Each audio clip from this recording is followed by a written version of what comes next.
today I'm going to do a pasta tutorial. During the pasta tutorial, I'm going to show you how to actually create the pasta dough, talk you through the type of flour that we use, but then I'm also going to show you how to operate a pasta machine as well. So I'll go through and show you how you can produce lasagna.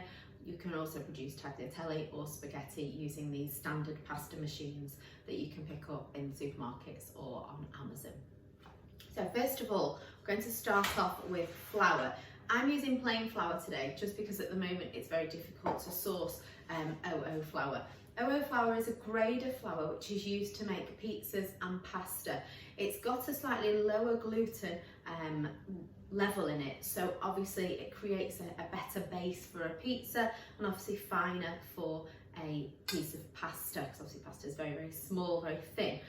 With the OO flour, it's the finest grain, so they're all ground down to different levels, and OO is the finest. Then there's O, then there's 1. So I'm using a plain flour today, which is obviously a slightly coarser grain, but still quite effective for making pasta. What I'm going to do is add pasta onto a table. You can do this in a bowl if you want to. It causes a little bit more washing up doing it in a bowl, but obviously if you're not happy about doing it on the work surface, then obviously use a bowl instead. And then I'm going to crack in 2 medium-sized eggs using the white and the yolk of the eggs. I'm popping those both into the centre. Obviously it will start to seep out, that's absolutely fine. And then what we're going to do is you can use a knife or you can use a fork, and you're just going to just slightly beat that egg, get the yolk and the white combined in the centre. So I'm not mixing it in with any flour at the moment, I'm just beating the egg yolk and the egg white together before we start to combine them. And we're going to bring that together into a soft dough. So we want to bring it in. Obviously some of the egg will start to leak as we move it around. As long as you can just keep hold of it and start to bring it in together to form that dough, it's absolutely fine. Bit of a messy job, but this is the way in which the traditional Italian recipes are made. So you want to bring it together. It will be quite gooey to start with, but the amount of flour, the ratios are right. So it's 1 egg to every 100 grams of plain or OO flour. So once you've started to really combine them together, you'll notice there is enough flour to start really combining it into a dough. And it will start off quite soft, but we do need it a little bit, and then it goes into quite a stiff dough, which is what we want. You want a softer dough with bread, but with pasta, we want quite a stiff dough because you want to be able to roll it really, really thin without it breaking. So now I've got most of it in a piece of dough. I'm going to bring together all the flour. So if there's any sticky parts in your dough, just scrape it on the work surface and bring that pasta dough together. Get it there. Obviously, some people like a really yellow pasta, so they may put some turmeric into there. If you're wanting to do the dyed pasta, you can actually buy from Amazon spinach powder, or you can buy beetroot powder, and that can go in. Alternatively, you can just drain and get the juice from a beetroot and you mix it in with the egg to start with. So you don't try and add it in at this stage, you add the colouring into the egg and then mix it, and then you can get different coloured pasta, which can be quite effective and have a lovely quality finish. So now I've got my pasta as a dough, like so. I'm going to knead it in the same way that I do with bread, but just for a minute, and all I'm trying to do is just even it out, make sure there's no sticky parts, make sure that flour is really combined with the egg. So we're using the heel of our hand and we're just pushing down, folding, pushing down, folding, just for a couple of minutes. As I said, it is quite a stiff dough, so that is to be expected. Don't worry if it doesn't feel the same as when you did your bread dough, that's absolutely fine. And then we want to have this quite cold. So what I'm going to do now, I've kneaded that into this nice soft dough, stiff dough, sorry.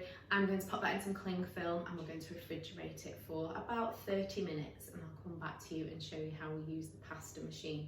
It will last in the fridge in this way for about 24 hours before you would need to then roll it out if you want to do this step today and then do the rolling out on a different day.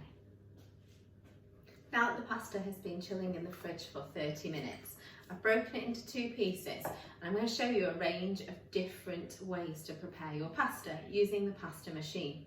As an add-on, I'm going to do a separate video as well to show, once I've done the lasagna sheets, how they can be transformed into ravioli and tortellini as well, which have got a little bit more intricate detail to them. So I'll do those on a close-up. So the first thing we're going to do is we just want to roll it out just to get it started. You don't ever want to put a ball of pasta dough through the machine. You want it to be relatively thin already yourself using a rolling pin. Once you've got it thin enough that you know it's going to pass through the widest gap, you can then start to use it. So I've just put a little bit of flour on the work surface just to allow me to roll it out without it sticking to the table. And then I'm just going to cut it in half lengthways so that it's quite narrow. As it rolls thinner, obviously it will go wider. So if you start off wide, it's going to be too big for the pasta machine.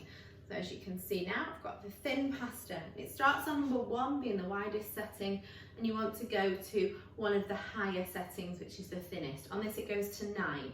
With the tagliatelle and the spaghetti, I'm going to go to about 7, just so that you can start to see the shape of your hand through the pasta sheet. So it's gone thin enough that you'll be able to see the light between your fingers.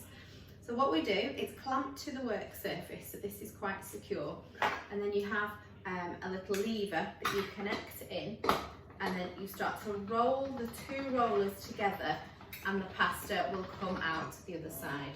Move out of the way. So each time you roll it, you move the dial along, so onto number 2, and I keep rolling it each time. So you're just going through, and it's gradually making it thinner and thinner with every roll that goes. And obviously it will go longer and slightly wider as well. So if you have got an extra pair of hands in the kitchen, it can be quite useful. Do be careful if the pasta starts to go sticky that it doesn't stick to the rollers. So if this is starting to feel really gooey, you may want to just dust it with a little bit of flour, but not too much, because you don't want to dry it out that much. So keep rolling down. Obviously mine, I'm rolling it a certain way and then pulling it, because I've only got myself and any extra hands in the kitchen. But if you've got somebody, they can be doing this part for you as you are doing the rolling, or they can do the rolling for you whilst you obviously keep putting it through. So I'm now on 6 on here. So keep going. It's going to a lovely thin texture now. So if I get it at number 7. Roll again. I think with pasta machines, some will have different measurements to others. So obviously mine's going up to 9 on here. Some may only go up to 6, but obviously they'll probably go smaller. The gap will shorten quicker on them. So this one, I think actually I'm on number 7. This is going to be the thinnest I can really go on this to be able to move to the next stage. So once you've got a huge piece of pasta, like so, it'd probably be a good idea to cut it into 2 or 3 lengths to be able to manage it easier. So I'm going to cut this into different lengths, like so. So I have these strips. That in itself could be cut slightly smaller now and used as lasagna. I'm going to do the other half of the ball by using these, but then I'm going to turn that into tortellini and ravioli to show you. But these could then go onto lasagna. So I'm just going to pop them onto here. And if they are feeling a little bit sticky, just give them 5 minutes just to dry out in an area that's not going to make it so they stick to any work surfaces. And then they can be turned to whatever shape pasta you want. So this is where this section gets put on.